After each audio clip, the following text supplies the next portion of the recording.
Today, we're going to determine if the number 19 is a prime number or a composite number.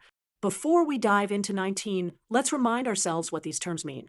A prime number is a number greater than 1 that has no divisors other than 1 and itself.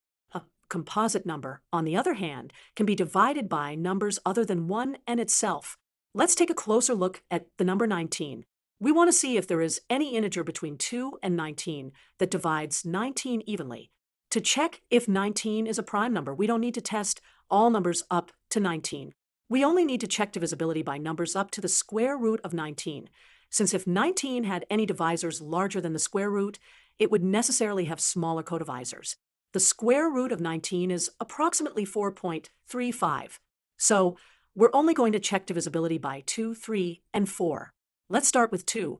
19 is an odd number, which means it's not divisible by 2. We can tell this without dividing because 2 is the only even prime number. Now, let's check if 19 is divisible by 3. To do this, we add the digits of 19 together.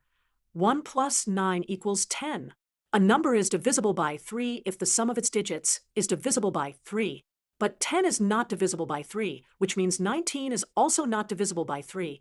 10 is not divisible by 3, so 19 is not divisible by 3 either. Lastly, let's check for divisibility by 4. A number is divisible by 4 if the last two digits form a number that is divisible by 4. But since we only have one digit here, 19, it is definitely not divisible by 4. Since 19 is not divisible by any number other than 1 and itself up to the square root of 19, we can conclude that 19 is a prime number.